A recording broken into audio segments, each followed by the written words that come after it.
नमो बुद्धाय, जय भीम, जय भारत, जय संविधान, जोहार साथियों। सबसे पहले तो मैं सभी पत्रकार बंधुओं का आभार व्यक्त करता हूं आज की इस प्रेस वार्ता में आने के लिए। आप सभी को मालूम है कि महाबोधि महाविहार जहां तथागत बुद्ध को ज्ञान की प्राप्ति हुई थी, उस महाबोधि महाविहार को सम्राट अशोक जी ने बनवाया था, लेकिन उसके बाद उसको मिट्टी के नीचे वो दबाया जा चुका था और अलेक्जेंडर कनिंघम एक अंग्रेज़ ने उसको खोज निकाला और उसके बाद श्रीलंका से अनागरिक धम्मपाला जी बौद्ध गया गए और उन्होंने देखा कि महाबोधि महाविहार में कुछ पंडे लोग ऐसे धार्मिक आयोजन कर रहे हैं जिसका तथागत बुद्ध ने हमेशा से जिस अंधविश्वास पाखंडवाद का विरोध करके एक वैज्ञानिक दृष्टिकोण पूरी दुनिया को दिया, तो उस कृत्य को देखकर उसका विरोध अनागरिक धम्मपाला जी ने किया अपने कुछ साथियों के साथ, लेकिन गुंडों ने उनके ऊपर हमला कर दिया और उसके बाद उसमें उनके खिलाफ मुकदमा दर्ज हुआ, उनको डिस्ट्रिक्ट मजिस्ट्रेट के यहाँ से सजा हुई। तो ये आंदोलन तब से चला था। तत्पश्चात कांग्रेस के एक अधिवेशन में भी ये मुद्दा उठा और कांग्रेस ने उस वक्त एक कमेटी का गठन किया और डॉक्टर राजेंद्र प्रसाद जी के नेतृत्व में उनसे उसकी जांच करके रिपोर्ट देने के लिए कहा। रिपोर्ट दी गई, लेकिन चूंकि उस वक्त कमेटी में कोई बौद्ध प्रतिनिधि नहीं था, जिसकी वजह से बौद्धों की बात नहीं हो पाई और जो रिपोर्ट दी गई वो रिपोर्ट एक तरफा थी। और उसके बाद भारत आज़ाद हुआ।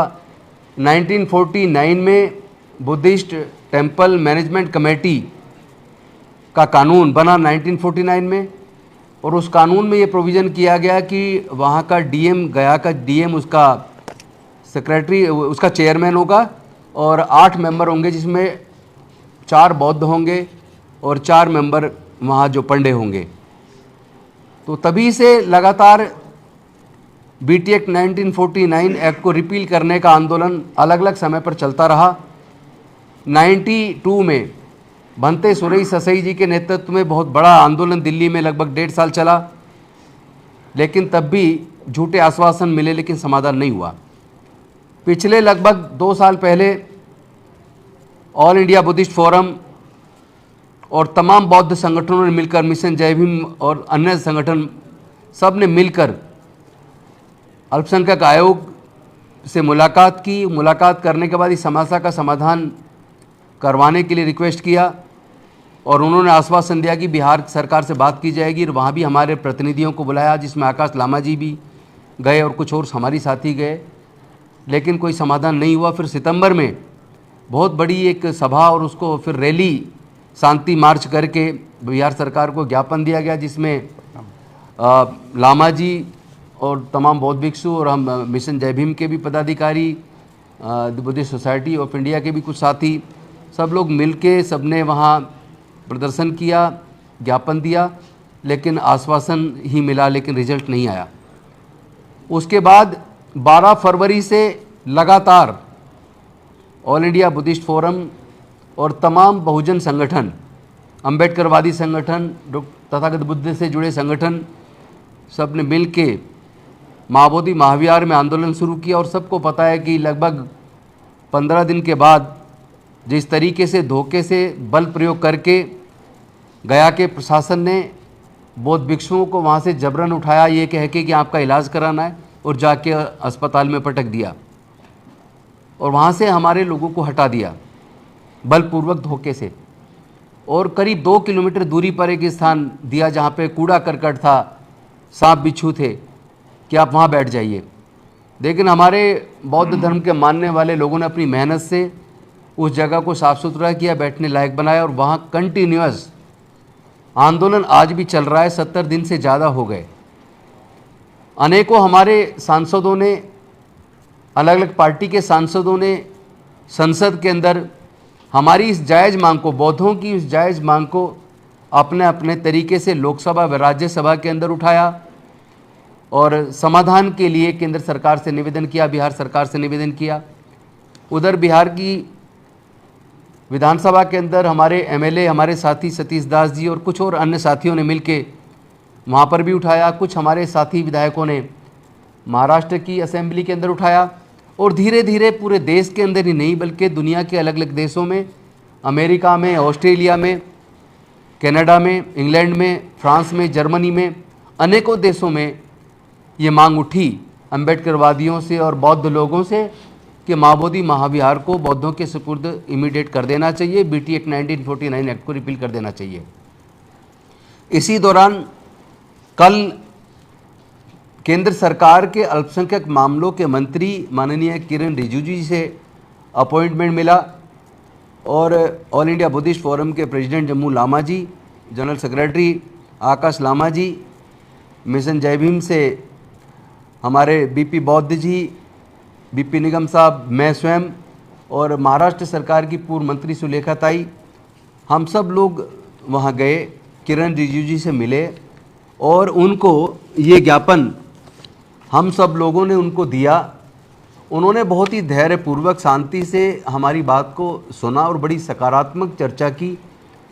उन्होंने आश्वासन दिया कि सरकार भी इस मुद्दे पर गंभीर है और उनके आश्वासन के हिसाब से उन्होंने कहा कि इस समस्या का समाधान होना चाहिए, वो भी इस बात को मानते हैं। उन्होंने आश्वस्त किया है कि इस पर अतिशीघ्र सकारात्मक कार्रवाई की जाएगी। लेकिन ज्ञापन देने के बाद जब हम बाहर आए, हम लोगों ने आपस में बातचीत की और हमने तय किया कि कोरे आश्वासन पे हम लोग नहीं रुकेंगे। हमारा धरना ये पूरे देश में तेज़ी से बढ़ेगा। महाबोधि महाविहार में धरना लगातार चलता रहेगा। देश के अलग अलग राज्यों से लोगों को जोड़कर कोऑर्डिनेशन किया जाएगा और इस आंदोलन को और भी विशाल और विस्तृत बनाया जाएगा। और जो लोग भारत से बाहर के देशों में बौद्ध लोग रहते हैं, अम्बेडकरवादी लोग रहते हैं, वो लोग भी हमारी पूरी टीम के साथ जुड़ गए हैं। पूरे देश के अंदर जितने बौद्ध संगठन हैं, अम्बेडकरवादी संगठन हैं, वो तमाम लोग भी जुड़ गए हैं। और जितने हमारे बहुजन समाज के अम्बेडकरवादी सांसद और विधायक हैं, उनमें भी काफ़ी सकारात्मक सोच डेवलप हुई है, वो लोग भी संपर्क में हैं। हमने तय किया है कि इस आंदोलन को हम लगातार बहुत मजबूती से चलाएंगे जब तक महाबोधि विहार बौद्धों को नहीं मिल जाता, उसका पूर्ण संचालन, जब तक बीटी एक्ट 1949 एक्ट पूरी तरह से रिपील नहीं हो जाता, तब तक हमारा धरना लगातार जारी रहेगा और इसको हम राष्ट्रव्यापी और अंतर्राष्ट्रीय आंदोलन के रूप में और ज़्यादा तेज़ी से आगे बढ़ाएंगे। अब मैं चाहूँगा कि हमारे ऑल इंडिया बुद्धिस्ट फोरम के जनरल सेक्रेटरी, जो लगातार 2 साल से मैं खुद देख रहा हूँ लगातार इस आंदोलन को नेतृत्व दे रहे हैं, आकाश लामा जी लगातार वहाँ धरने पे भी बैठे हैं। मैं चाहूँगा कि वो कल की मुलाकात पे प्रकाश डालें।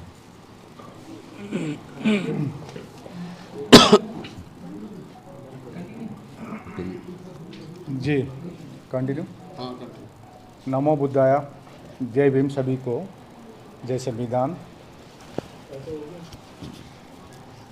कल मिनिस्टर ऑफ पार्लियामेंट्री अफेयर्स और मिनिस्टर ऑफ माइनॉरिटीज़ ऑनरेबल किरण रिजिजू के साथ मुलाकात हुई।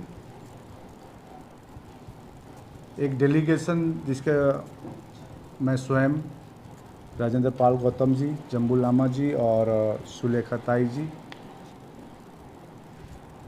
हम लोग वहाँ पर काफ़ी चर्चा की और हम लोग ने एक ज्ञापन दिया जो आपको कॉपी दे रहे हैं। इसमें साइंड हम लोग जो आए हैं सब साइन करके दिए।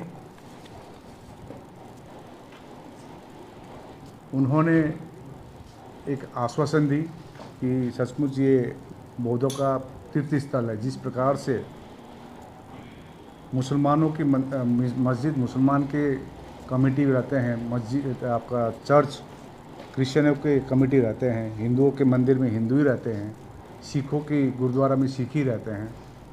उसी तरह बौद्धों का सबसे पवित्र बचा हुआ एक ही मात्र बचा हुआ महाबोधि महाविहार है। इसमें तो पूर्ण रूप से बौद्ध ही होना है। उन्होंने भी माने ये चीज़ और उन्होंने आश्वासन दी। तो हम लोग ने जब तक बीटी एक्ट 1949 निरस्त नहीं होगी और कमेटी में पूर्ण रूप से बौद्ध नहीं होगी, तब तक धरने को हम लोग कंटिन्यू करेंगे। और अभी लगातार आज 72वां दिन है। जो गर्मी है बिहार में 45 डिग्री करीब पहुंच गया है, तभी भी हमारे दृढ़ संकल्प करके बैठे हुए हैं हमारे भिक्षु उपासक उपासिकाएं। लगातार विभिन्न राज्यों से, बिहार के विभिन्न जिलों से, वहाँ के स्थानीय संस्था, जितने भी बुद्ध को मानने वाले, अंबेडकर को मानने वाले जितनी भी संस्थाएं, वो दिन का दिन बढ़ती जा रही है। अभी 4 मई से एक धम्म चारिका है, धम्म पैदल यात्रा जो बोध गया से पटना तक, वहाँ पर 2000 से ज़्यादा भिक्षुओं का एक हम लोग वहाँ पर एक चारिका कर रहे हैं। और इस बार हम लोग ने आह्वान की है सभी को, जिस प्रकार से आप प्रत्येक वर्ष अपने अपने घरों में हो या अपने अपने बुद्ध विहारों में हो बुद्ध पूर्णिमा मनाते हैं, इस बार महाबोधि महाविहार मुक्ति के लिए महाबोधि में आप लोग पूजा के लिए यहाँ आइए। तो पूरे देश भर से ये एक सूचना आ रही है। मैं तो सुन रहा था महाराष्ट्र से ट्रेन भी आ रही है, पूरा फुल ट्रेन आ रही है। इस प्रकार से विभिन्न राज्य से, इवन कल मैं बात कर रहा था लद्दाख जहाँ -, डिग्री है, वहाँ से भी लोग आ रहे हैं, अरुणाचल से आ रहे हैं, तमिलनाडु से आ रहे हैं। तो यही आह्वान की गई और हम लोग धरने कंटिन्यू करेंगे। और ये जस्ट इनिशियल टॉक थी विद द गवर्नमेंट, क्योंकि हम लोग ने जितने भी संवैधानिक प्रकार से जितने भी आंदोलन करना था, दो बड़ी रैली, जैसे राजेंद्र पाल गौतम जी ने कहा 17 सितंबर 2024 को, उससे पूर्व भी 26 नवंबर 2023 में भी रैली की गई। सतीश कुमार दास ने जो हमको वहाँ मिला, एक विधायक है बुद्धिस्ट विधायक, उन्होंने बात उठाई महाबोधि मुक्ति के लिए, उसका कुछ जवाब नहीं दे रहा था। उस प्रकार से दिल्ली में नेशनल कमेटी कमीशन के साथ 3 मीटिंगें की। एक मीटिंग बोधगया में आए नेशनल कमेटी कमीशन के चेयरमैन इकबाल सिंह लालपुरा जी और रिंचल नामू जी जो बुद्धिस्ट मेंबर है। तो इतने ज्ञापन देने के बावजूद, इतने फोटोग्राफ्स, ऐतिहासिक प्रमाण दिखाने के बावजूद भी कुछ नहीं हो रही थी। तो हम लोग ने 12 फरवरी जो माघ पूर्णिमा है, जो माघ पूर्णिमा बौद्धों के लिए बहुत ही पवित्र दिन होता, वहाँ से हम लोग धरने में बैठे हुए। और अनशन थी, पहले 17 दिन अनशन थी, क्योंकि वहाँ से 17वां दिन में 15 दिन जब हुई थी, 15 दिन में डीएम से खबर आई। तो हम लोग एक डेलीगेशन डीएम से मिले। डीएम ने कहा मेरे हाथ में ये, मैं तो एक्ट के आधार पर चल रहा हूँ। तो हम लोग ने कहा कि हम उससे उनसे मिलाइए जो डिसीजन दे सके। तो उन्होंने फिर होम सेक्रेटरी के साथ 27 फरवरी को मुलाकात कराया। उन्होंने कहा 10 दिन समय दीजिए, कुछ सकारात्मक होगी। लेकिन उसी रात को 12 बजे हमारे भिक्षुने को पूरे वहाँ पर बल भी 25 करीब भिक्षुनी थी, उनके लिए 70-80 पुलिसकर्मी लगाकर उठाया, जबरन उठाकर मेडिकल कॉलेज में फेंक दिया गया। रात भर कोई व्यवस्था नहीं थी। तो हम लोग ने नए धरने स्थल पर अभी जब बैठे हैं 2 किलोमीटर दूर, अभी 72 दिन हो गया हम लोग बैठे हुए हैं, सरकार के आस लगाए हुए हैं। और ये क्योंकि हमारा डिमांड जो है, जब तक ये बीटी एक्ट निरस्त नहीं होगा हम लोग धरने से उठेंगे नहीं। तो इसीलिए इसी संदर्भ में कल मिनिस्टर ऑफ माइनॉरिटीज़ और मिनिस्टर ऑफ पार्लियामेंट्री अफेयर्स किरण रिजिजू जी के साथ एक अच्छी बात हुई है। धन्यवाद। साथियों, एक बात और कहना चाहता हूं, हमने पर्सनली देखा कि जो बुद्धिस्ट टेम्पल मैनेजमेंट कमेटी है, उस कमेटी को जो वहां पे जो चंदा चढ़ता है हजारों करोड़, वो जो बौद्ध धर्म के प्रचार प्रसार पर, बौद्ध बुद्धिज्म पर, रिसर्च पर, पाली भाषा पर जो या बौद्ध साहित्य पर जो खर्च होना चाहिए, या जो पूरे दुनिया से जो बौद्ध लोग आते हैं बौद्ध गया, उनके लिए जो कोई सुविधा की चीजें होनी चाहिए, उनके लिए जो सराय होनी चाहिए, लॉजेस होनी चाहिए, ऐसी कोई व्यवस्था ये मैनेजमेंट कमेटी उस पर पैसा नहीं खर्च करती है। तो सवाल यह है कि फिर वो पैसा खर्च करते कहाँ हैं? अगर बौद्ध मंदिर पे चढ़ावा, बौद्ध विचार को बढ़ाने के लिए, बौद्ध साहित्य पर, बौद्ध पाली भाषा पर और रिसर्च वर्क पर अगर नहीं होता है खर्च, और बुद्धिज्म के विकास पर नहीं खर्च होता, बुद्धिस्ट विचारधारा को फैलाने पे नहीं होता है, तो फिर महाबोधि जो सोसाइटी है, जो मैनेजमेंट कमेटी है, वो है किस लिए? फिर उसका काम क्या है? तो इसलिए ये बीटी एक्ट तो रिपील होना ही चाहिए। और मैं समस्त देशवासियों से निवेदन करता हूं, इस बार की बुद्ध पूर्णिमा आप सब लोग 12 मई को बौद्ध गया में मनाएं। मैं आपसे आह्वान करता हूं, सब लोग पूरे देश से आइए, हम लोग भी आ रहे हैं, और हम मिलकर बहुत शांतिपूर्वक तरीके से इस बार की बुद्ध पूर्णिमा महाबोधि महाविहार में मनाएंगे। मैं निवेदन करूंगा सुलेखा ताई, जो महाराष्ट्र की पूर्व मंत्री हैं, चूंकि वो कल डेलीगेशन में साथ थी, वो भी अपने विचार इस संदर्भ में रखेंगी। नेशनल माइनॉरिटी कमीशन की चूंकि मेंबर भी रह चुकी है सुलेखा ताई, तो उनको बहुत सारी अंदर की खबरें भी होंगी, मैं चाहूँगा वो भी अपने विचार रखें। नमो बुद्धाय, जय भीम, जय संविधान। उपस्थित आदरणीय आकाश लामा जी, उपस्थित आदरणीय राजेंद्र पाल गौतम जी, हमने कल अल्पसंख्यक के मंत्री और सांसदीय मंत्री माननीय किरण रिजिजू जी से मुलाकात की, और जैसे बताया गया है कि बहुत सकारात्मक बात हुई है। सरकार की तरफ से उन्होंने आश्वस्त किया है, और मुझे लगता है कि जिस तरीके से आंदोलन चल रहा है आकाश लामा जी के नेतृत्व में, पूरे महाराष्ट्र में नहीं, पूरे भारत में नहीं, तो पूरे दुनिया के बौद्धों को एक जागरूक करने का काम, इस आंदोलन का बहुत बड़ा अचीवमेंट ये है कि दुनिया के बौद्ध जागरूक हो गए हैं कि बुद्ध गया टेम्पल एक्ट 1949 ये अनकॉन्स्टिट्यूशनल है, असंवैधानिक है, और इसको कैंसिल करना ज़रूरी है। ये बात रिजिजू जी को बताया गया और उन्होंने भी इस बात को माना है। मैं आपको बताना चाहती हूँ कि इसके पहले भी कई आंदोलन हुए, मगर इतना लंबा आंदोलन कभी हुआ नहीं है, और पूरे देश से लाखों की संख्या में लोग इसको समर्थन दे रहे हैं।